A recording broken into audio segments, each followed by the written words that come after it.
അതുപോലെ നമ്മൾ ചർച്ച ചെയ്യേണ്ട ഏറ്റവും പ്രധാനപ്പെട്ട ഒരു കാര്യം, ഈ കോൺഗ്രസ് നടത്തിയിട്ടുള്ള ഒരുപാട് ഹിന്ദു വിരുദ്ധ നിലപാടുകളുണ്ട്.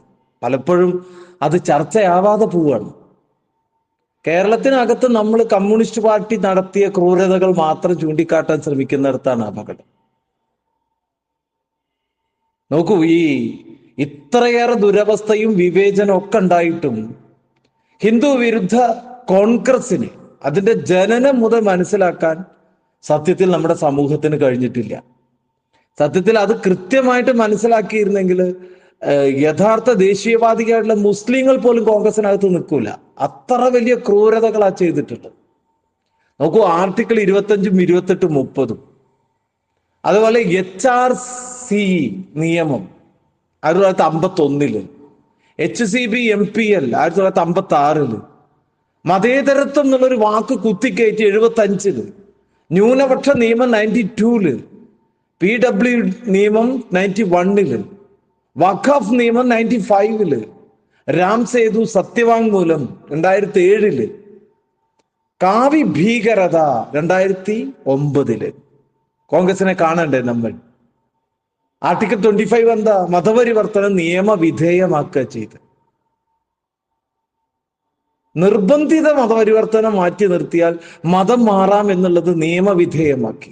ആർട്ടിക്കിൾ 28 കോൺഗ്രസ് ഹിന്ദുക്കളിൽ നിന്ന് മതവിദ്യാഭ്യാസം എടുത്തു കളയാ ചെയ്ത്. ഹിന്ദുക്കൾക്ക് മാത്രം മതവിദ്യാഭ്യാസം വേണ്ട, ബാക്കിയുള്ളവർക്ക് ആവാം എന്ന് കോൺഗ്രസ് എടുത്തു കളയാ ചെയ്ത്.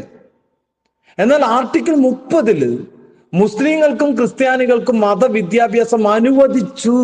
ആര് ചെയ്തു? കോൺഗ്രസ് ചെയ്തു. എന്ത് ഇത് ആരും തുറന്നു കാണിക്കാത്ത? 1951 HRC നിയമം ഉണ്ടാക്കിയിട്ട് സർക്കാർ ഖജനാവിലേക്ക് പോകുന്ന ക്ഷേത്രത്തിന്റെയും ക്ഷേത്രങ്ങളുടെയും പണമെല്ലാം കോൺഗ്രസ് ഹിന്ദുക്കളിൽ നിന്ന് തട്ടിയെടുക്കുന്ന സംവിധാനം ഉണ്ടാക്കി. തിരിച്ചറിയണം നമ്മളിത്. ഹിന്ദു ബഹുഭാര്യാത്വം വിവാഹമോചന നിയമം കോൺഗ്രസ് റദ്ദാക്കി. ഇത് വേണോ വേണ്ടേ എന്നുള്ളതൊക്കെ രണ്ടാമത്തെ കാര്യം. പക്ഷേ മറ്റുള്ളവർക്കാവാം, ഹിന്ദുവിനാവില്ല, പാടില്ല എന്ന് വെക്കുന്നത് എന്തുകൊണ്ട്? ഹിന്ദു കോഡ് ബില്ലിന് കീഴിൽ സ്ത്രീധന നിയമത്തിലൂടെ കോൺഗ്രസ് കുടുംബാംഗങ്ങളെ കംപ്ലീറ്റ് ആയിട്ട് തകർക്കുക ചെയ്തു. കോൺഗ്രസ് മുസ്ലിം വ്യക്തി നിയമം, ശരീഅത്ത് നിയമം തൊടാൻ പോലും പോയില്ല. കോൺഗ്രസ്സുകാർ തൊട്ടില്ല. അവരുടെ ജനസംഖ്യ വർദ്ധിപ്പിക്കാൻ അവർക്ക് ബഹുഭാര്യാത്വം അനുവദിച്ചു കൊടുക്കുക ചെയ്തത്. അത് സത്യത്തിൽ കോൺഗ്രസിന് അന്ന് തന്നെ നിരോധിക്കാമായിരുന്നു. ഇന്നിപ്പോ എന്താ അവസ്ഥ? ജനസംഖ്യ വർധനവ് എവിടെ എത്തി നിൽക്കുന്നു ചിന്തിച്ചു നോക്കൂ.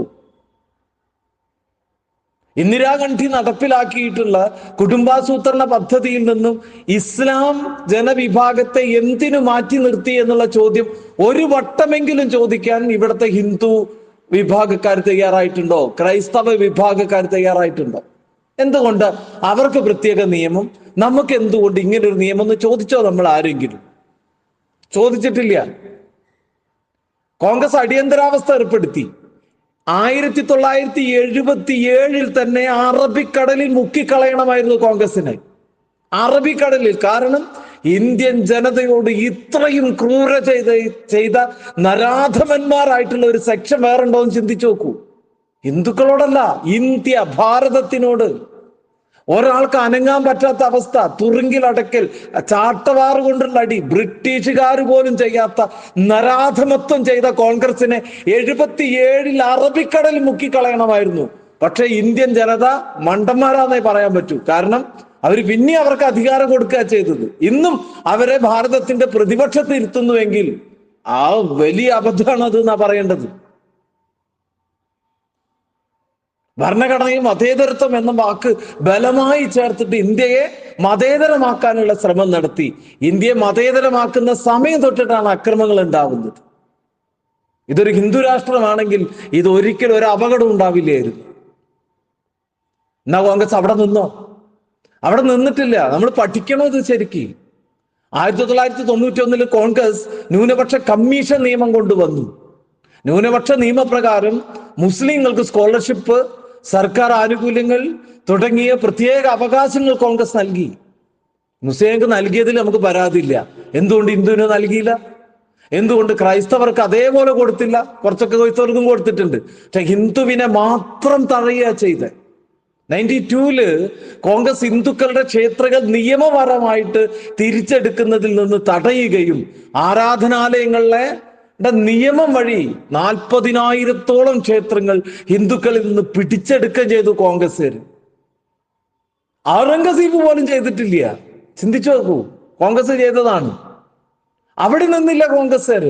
1995-ല് കോൺഗ്രസ് വഖഫ് ബോർഡ് നിയമം മുസ്ലിങ്ങൾക്ക് ഏത് ഭൂമിക്കും അവകാശവാദം ഉന്നയിക്കാനും ഏത് ഹിന്ദുവിന്റെയും ഭൂമി തട്ടിയെടുക്കാനും ഏത് ക്രൈസ്തവന്റെ ഭൂമി തട്ടിയെടുക്കാനും അവകാശം നൽകുകയും മുസ്ലിമിനെ ഇന്ത്യയിലെ 2ാമത്തെ വലിയ ഉടമയാക്കുകയും ചെയ്തതും കോൺഗ്രസ്സാണ്.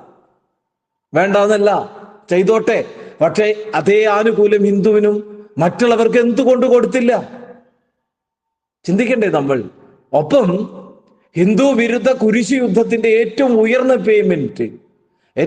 പോയിന്റ് 2009 കാവി ഭീകരത എന്ന പദം പ്രയോഗിച്ചുകൊണ്ട് ഹിന്ദു ധർമ്മത്തെ തീവ്രവാദ മതമായി പ്രഖ്യാപിച്ച കോൺഗ്രസ് അതേസമയം തങ്ങളുടെ 136 വർഷത്തെ ചരിത്രത്തിൽ ഒരിക്കലും ഇസ്ലാമിക ഭീകരത എന്ന പദം ഉപയോഗിച്ചില്ല എന്നുള്ളതാ സത്യം. കോൺഗ്രസ് ഭരിക്കുന്ന കാലഘട്ടത്തില് ഈ ഭാരതത്തിൽ ആകമാനം എത്ര ഇസ്ലാമിക ഭീകര തീവ്ര താണ്ഡവം നടന്നു എന്നുള്ളത് ചിന്തിക്കണം നമ്മൾ. പാവപ്പെട്ട ദേശീയവാദികളായിട്ടുള്ള മുസ്ലിം ജനവിഭാഗം അതിനിടയിൽ പെട്ട് ഞെരുങ്ങുമ്പോൾ അവരുടെ അന്തർനാളത്തിലും ഇത് വേണമായിരുന്നോ എന്നുള്ള ധ്വനി ഉണ്ടാക്കുന്ന തരത്തിൽ അവരെ മോശമായിട്ട് അവസ്ഥയിൽ എത്തിച്ചതും കോൺഗ്രസ്സാണ്. കോൺഗ്രസ് വളരെ സമർത്ഥമായിട്ട് ഹിന്ദു അവകാശങ്ങൾ ഒന്നൊന്നായി ഹിന്ദുക്കളിൽ നിന്ന് തട്ടിയെടുത്തു. ഇപ്പൊ എന്താ അവസ്ഥ? ഹിന്ദുക്കൾ പൂർണ്ണ നഗ്നരാണ്. പിന്നെ രസകരം എന്താന്ന് വെച്ചാൽ നോക്കൂ, ഇന്ത്യയിലെ എല്ലാ സംവിധാനങ്ങൾക്കും നെഹ്റുവിന്റെയും ഗാന്ധിയുടെയും ഇന്ദിരാഗാന്ധിയുടെയും അതേപോലെ തന്നെ രാജീവ് ഗാന്ധിയുടെയും പേരാട്ടത്. എന്ത് ക്രൂരതയാ ചെയ്തു നോക്കൂ. ഭാരതത്തിന് വേണ്ടി പോരാടിയ ധീര ദേശാഭിമാനികളുടെ ഒരാളുടെ പേര് പോലും ഒന്നിനും കൊടുക്കാൻ തയ്യാറാവാതെ നമ്മെ മുച്ചൂട് നശിപ്പിക്കുന്ന കാഴ്ചയല്ലേ കണ്ടത്? ആലോചിച്ച് നോക്കൂ.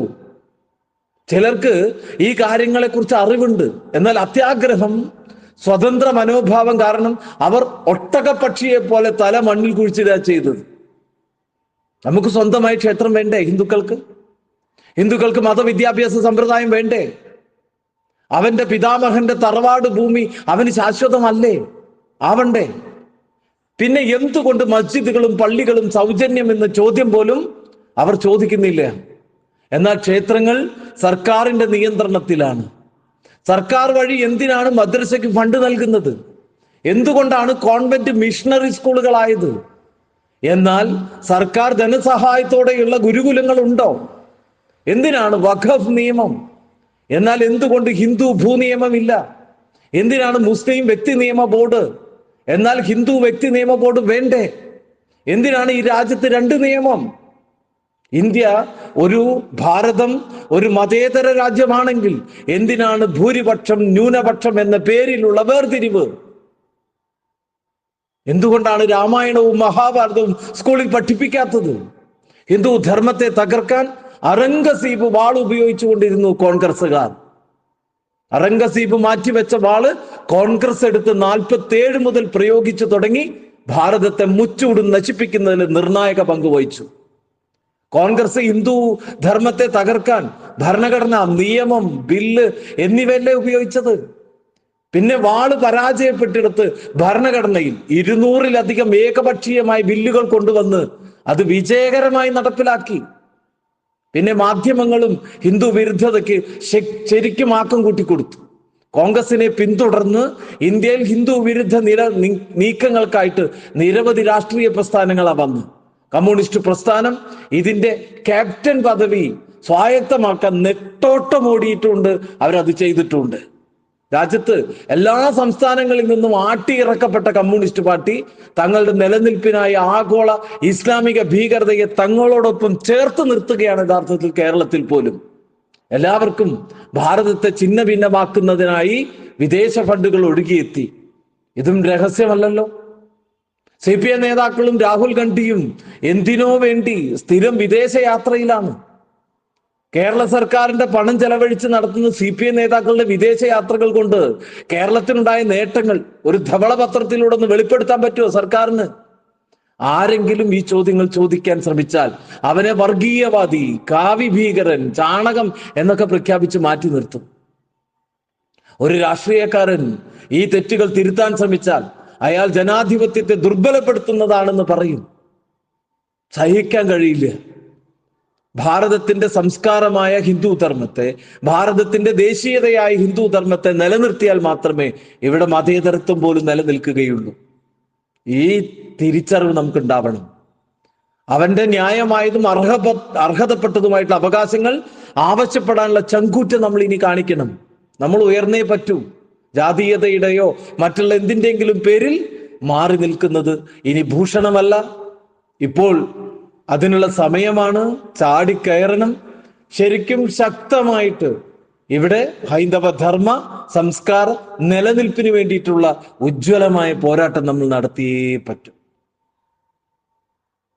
കടപ്പാട് സോഷ്യൽ മീഡിയ ആണ്. തീർച്ചയായിട്ടും നമസ്കാരം.